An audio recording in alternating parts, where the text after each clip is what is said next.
Today I'm going to show you how to import from Excel and how to export also Excel files. I have a situation where I need to import some data, get it combined together, and then I need to create an export file that moves those up into one of our procurement systems. So let's show you.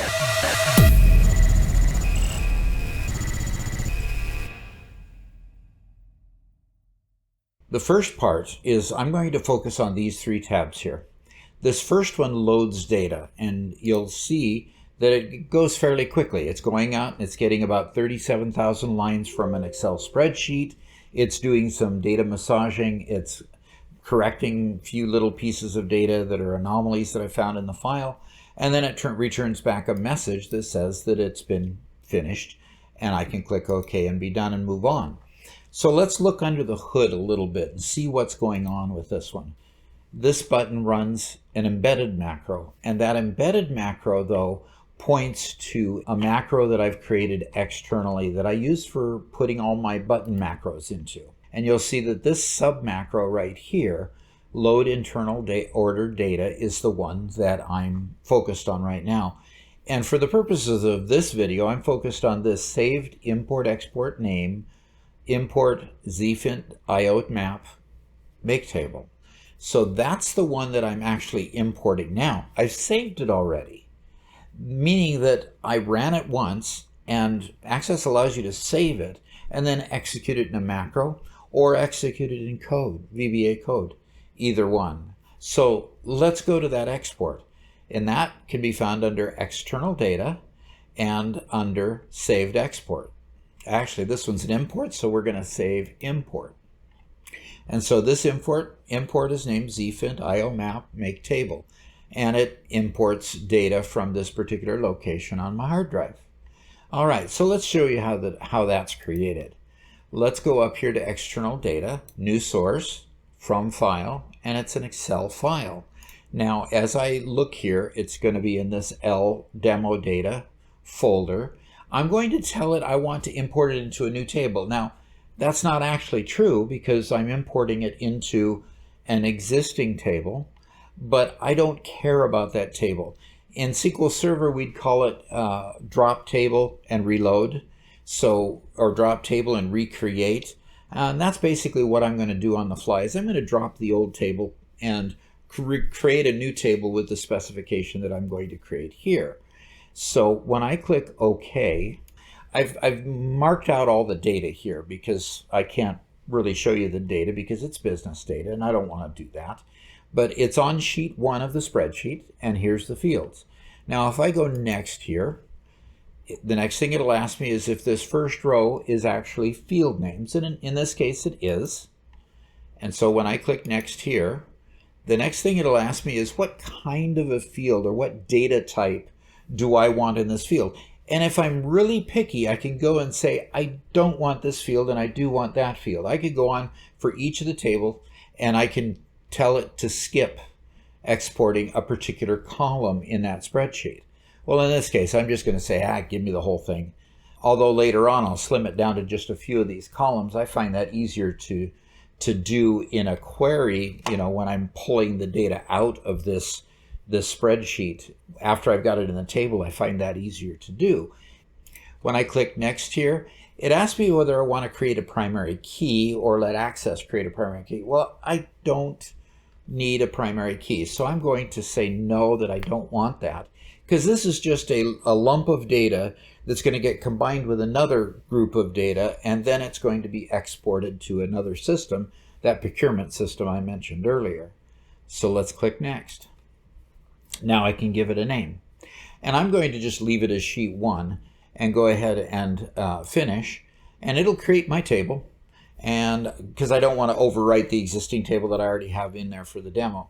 Then I can save those import steps, and it'll actually say, give me a save as here, and it'll give me a prompt for a name, and I'm going to go ahead and save the import because the real name is just slightly different than this, so I can go ahead and save it, and then I'll just delete this later so I can save the import.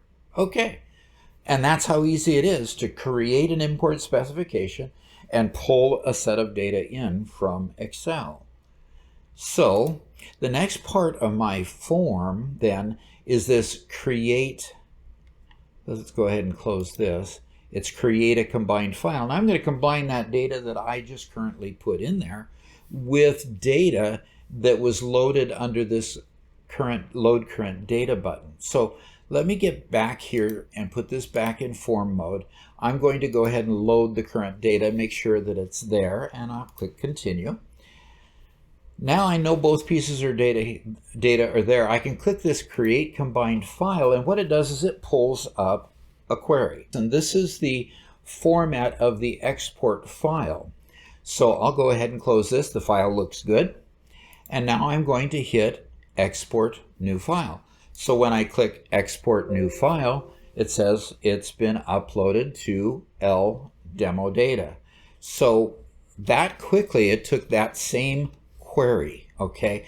Now I emphasize here that I created the query with the exact fields that I wanted to line up from a table that I'd actually run two queries on.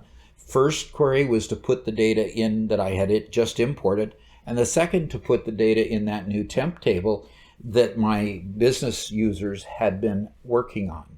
So that's how I combined those two, and then I wrote a query on that big table that had both pieces of data in it. And once I wrote that query became my export data. Okay, so the next thing I want to do now is I want to come up here and I want to export this file, and I want to export it as a text file. Now, I told you I was going to do it as an Excel file. Well, kind of want to show you that I'm going to do it as an Excel file, but I want to do it as a CSV, a comma separated values file that Excel recognizes. And a lot of times we open those in Excel. So when I opened this, it was pointed to the form main. I don't want it to do that. I want it to come from here. So I'll click on this to make sure it's highlighted. I'll click on text file up here. And now it's pointed to my output there. And notice it put .text at the end. I really don't want .text at the end. I want .csv. And I'm not going to put any layout information because all this does is tries to format the file. And I really need this to be a plain vanilla comma separated values file. And I'll show you how to accomplish that here in the next couple of screens. So when I click on this, it says it already exists. Yes, it does exist. And a lot of times you'll run into this where you'll upload the same file over and over. And a lot of times that file doesn't need to be kept. In my case, it doesn't need to be kept. So I'll go ahead and click yes. Hi, friend. Hi, friend. How are you? There we go. Okay. So I'll go ahead and click yes. And here's my output. And so at this point it says I want it delimited. And yes, I do want it delimited. I don't want to export a fixed width file because a comma separated file is a delimited file. A comma is considered a delimiter. So I'll click next. I want the comma to be the delimiter, although I could choose a semicolon, a space, or other types of delimiters here. If I choose other, I could put a pipe or any other type of character in there. It's not very good to use a character that's commonly used in a field. And a lot of times you run into trouble with commas, especially if the data has a comma in it.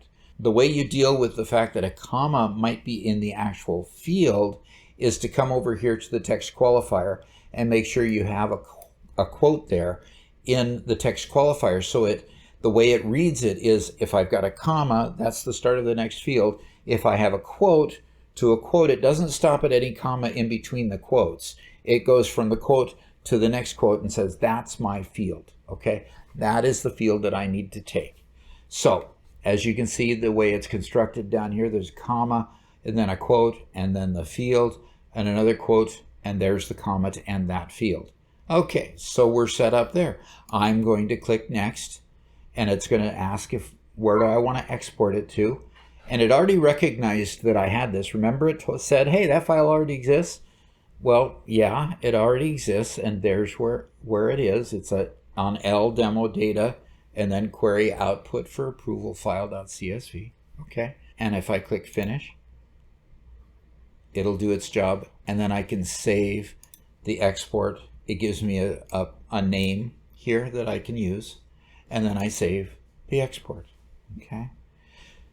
So quick and easy, it's created a CSV file. I created a little bit of code so that I could open the file location. And let me pull it over here on the screen real quick. It uploaded it just that quick right there. Okay. And there's the file that I imported initially, and there's the file that I exported. So they're both there.